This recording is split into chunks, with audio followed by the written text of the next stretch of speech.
Madame, monsieur, bonsoir et bonne fête à Herbert. Alors malgré une météo très froide ce jour, et oui, c'est le printemps. Eh bien bienvenue pour cette nouvelle édition.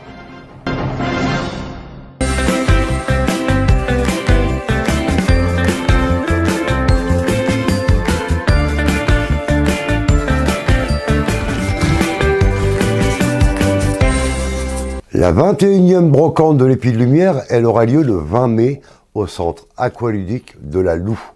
Donc le rendez-vous vous est donné. Un autre rendez-vous, un grand loto à la salle de la Biachette face à la salle Germinal. Le dimanche 6 mai 2018 à 14 h, l'association APCA Production, donc c'est nous, avec Dom, c'est moi, organise son loto annuel.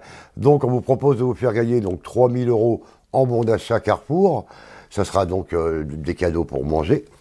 Et attention, les places sont limitées, donc réservation à Michel Lecros pour les habitués, 06 08 84 39 73.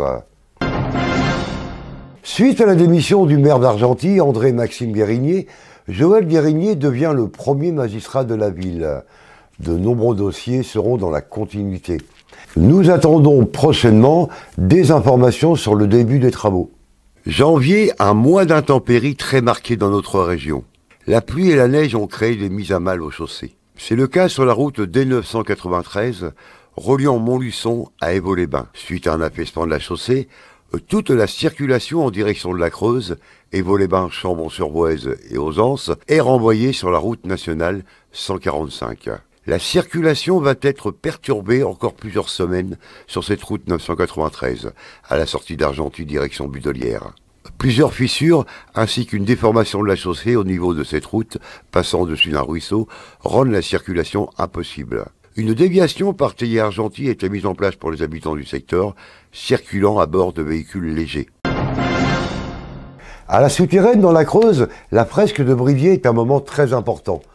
Elle vous transportera cette année au cœur des vivants, de 1918 à 1936. Une épopée dans le tourbillon des années folles de la revue Nègre avec Joséphine Baker aux tribunes des Jeux Olympiques de Paris de 1924. Ce sera du 3 au 6 août 2018. Le rendez-vous vous est donné.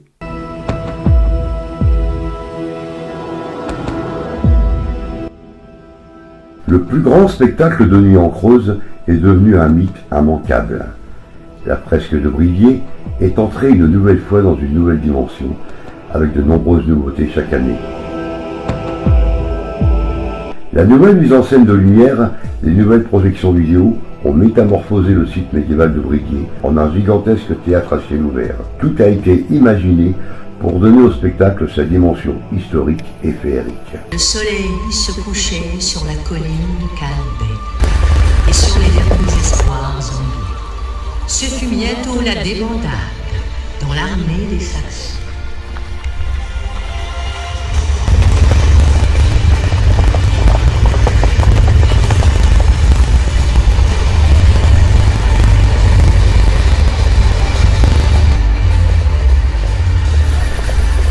La nouvelle mise en scène de lumière, les nouvelles projections vidéo ont métamorphosé le site médiéval de Brivier en un gigantesque théâtre à ciel ouvert. Tout a été imaginé pour donner au spectacle sa dimension historique et féerique.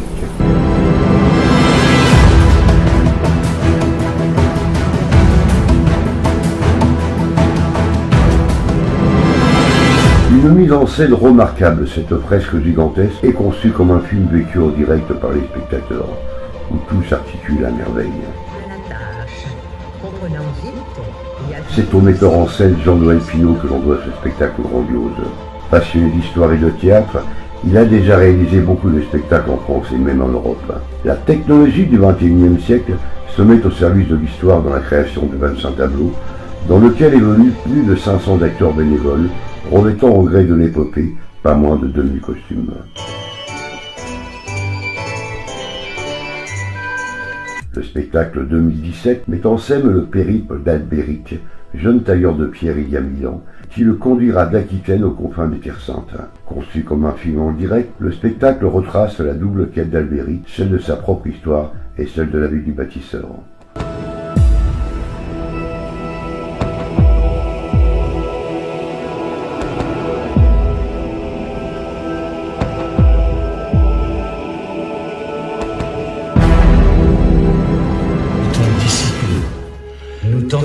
notre frère guérisseur.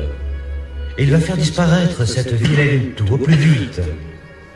Une histoire d'Hervé Aubard avec une mise en scène de Jean-Noël Pinault qui a ravi des milliers de spectateurs sur le site de la Tour d'Aubrier, devenus des acteurs inattendus de la plus grande presse historique de la Nouvelle-Aquitaine. Il a simplement voulu que tu mènes à son terme ta double quête du sang et de la pierre. Le destin de la presse d'Aubrier est fabuleux et sans conteste. C'est l'un des événements phares de nos étés depuis 12 ans maintenant. Le rendez-vous vous est déjà donné pour l'été 2018, pour encore, n'en doutez pas, des soirées inoubliables. Donc un énorme merci pour ce qui a été fait ce soir, et surtout un énorme merci pour le super spectacle que vous donnerez demain. Merci.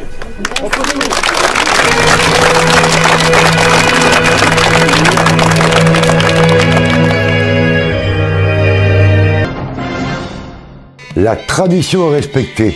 Organisée par les services jeunesse et animation loisirs de la ville, petits et grands ont défilé dans les rues de Commentry, grimés et déguisés. C'était ce dimanche 18 mars à la Pléiade de Commentry.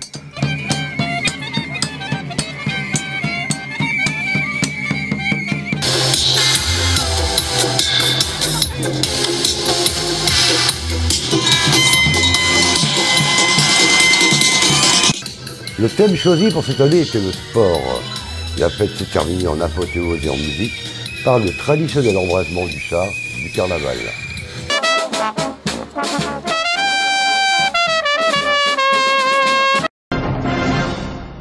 Une agression par les gens du voyage sur un agent du sitcom à la déchetterie de Commentry a contraint ses collègues à déposer leur droit de retrait.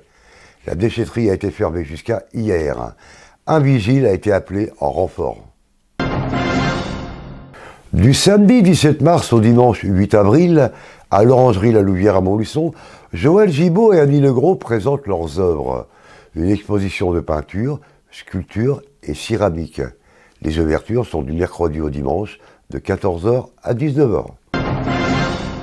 L'élection Miss Allier, ce sera le 7 avril 2018 au centre Albert-Poncet à Domérat. Vous avez entre 18 et 24 ans. Vous résidez dans l'Allier, vous êtes célibataire et de nationalité française, les candidatures sont d'ores et déjà lancées. Alors contactez le 04 70 64 23 38. Le chien, c'est le meilleur ami de l'homme. Et à Montluçon, plus de 3000 chiens s'étaient donné rendez-vous au parc des expositions. Organisée par l'association canine territoriale du Bourbonnais, cette manifestation fêtait son 30e anniversaire. Le chien, c'est le meilleur ami de l'homme et à Montluçon, plus de 3000 chiens s'étaient donné rendez-vous au parc des expositions. Une grande famille jugée sous les 4 halls du parc. L'exposition, elle est organisée par l'association canine territoriale du Bourbonnais, c'est-à-dire c'est une association affiliée à la Société Centrale Canine, qui est l'organisme français qui gère tous les sports canins et les expositions canines en France. Organisée par l'association canine territoriale du Bourbonnais, cette manifestation fêtait son 30e anniversaire.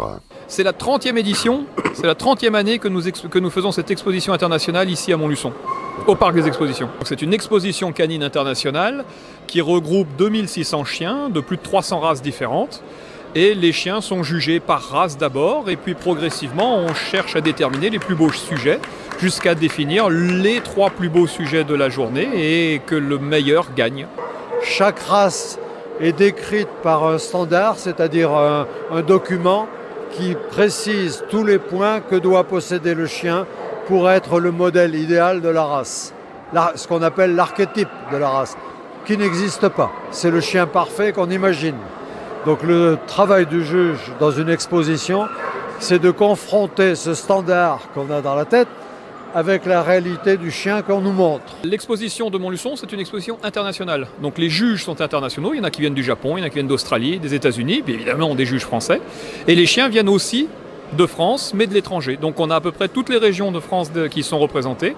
Et puis on a une quinzaine de pays, évidemment européens, mais on a aussi quelques sujets qui viennent de beaucoup plus loin. Alors de la région parisienne, des Yvelines. On fait de la route, quand on aime on ne compte pas. C'est un Landseer, c'est un chien d'eau aussi, qui vient de l'île de Terre-Neuve aussi à l'origine, et c'est un chien de trait. Il a sûrement un peu de Saint-Bernard dedans, mais c'est un chien voilà, qui est plus, on peut dire un cousin du Terre-Neuve, mais voilà, mais c'est à peu près la même utilité que le Terre-Neuve. Parce qu'on est extrêmement bien reçu à Montluçon et que toute l'équipe municipale avec le maire nous encadre et nous encourage vraiment à faire ça et nous aide. Et puis parce qu'on a un parc des expositions qui est suffisamment grand pour héberger 2600 chiens en une journée. Hier, on avait 2000 chiens sur les nationales d'élevage. Donc ça, c'était des chiens de 10 races différentes, mais il y avait à peu près 400 à 500 représentants de ces 10 races qui étaient là. Donc ça fait presque 5000 chiens en 2 jours. Là, il va y avoir le champion national d'exposition qui va passer. Voilà. Là, ils viennent de faire la classe ouverte avec le classement sur les 4 chiens. Là, c'est sur le Bouvier bernois. 250, 280 races qui sont représentées sur les 330 qui sont officiellement reconnues par la Fédération cynologique internationale. C'est un Akita Inu, c'est un chien japonais. C'est un chien après qu'on ne peut pas mettre entre toutes les mains. C'est un caractère assez spécifique, mais bon, je pourrais en faire que des éloges de mon chien. Spécifiquement, ça peut vivre que en couple. Mâle-femelle, parce que mâle-mâle, femelle-femelle, ça passe pas à partir d'un certain âge, on va dire que ça peut aller très loin dans les bagarres, donc il faut absolument les séparer. Sinon c'est très proche de son maître, ça adore les enfants à partir du moment où c'est habitué à vivre avec, et c'est un très bon gardien de la maison. Après voilà, il a que des qualités. C'est vraiment pour une très bonne sociabilisation dès que c'est petit. Vous avez des chiens de chasse très français comme le Gascon Saintongeois qui est un chien extrêmement rare où il doit y avoir 5 ou 6 sujets. Et il y en a un qui vient de terminer au Best in Show des jeunes. Vous avez des ponteaux de mer où il doit y avoir une 50aine de sujets en France. Même pas, peut-être plus que 40 sujets en France, et on en a 3 qui sont sur l'exposition. Voilà, il y a quelques races rares, races malheureusement qui sont aussi un petit peu en perdition, parce que s'il n'y a pas d'éleveurs pour en produire, malheureusement c'est des races qui peuvent s'éteindre, mais quelques passionnés maintiennent cette race, donc on a encore la chance de voir quelques chiens comme ça. Et puis après il y a des chiens extrêmement représentés, comme le berger belge, qui est le chien préféré des Français actuellement, avec près de 10 000 naissances par an. Eh bien on a évidemment une centaine de bergers belges qui sont sur l'exposition. Une vingtaine de modes de chiens courants, une centaine de champions de beauté et autant de champions de travail. C'était le gratin du chien de race européen, en Bourbonnais, à Montluçon.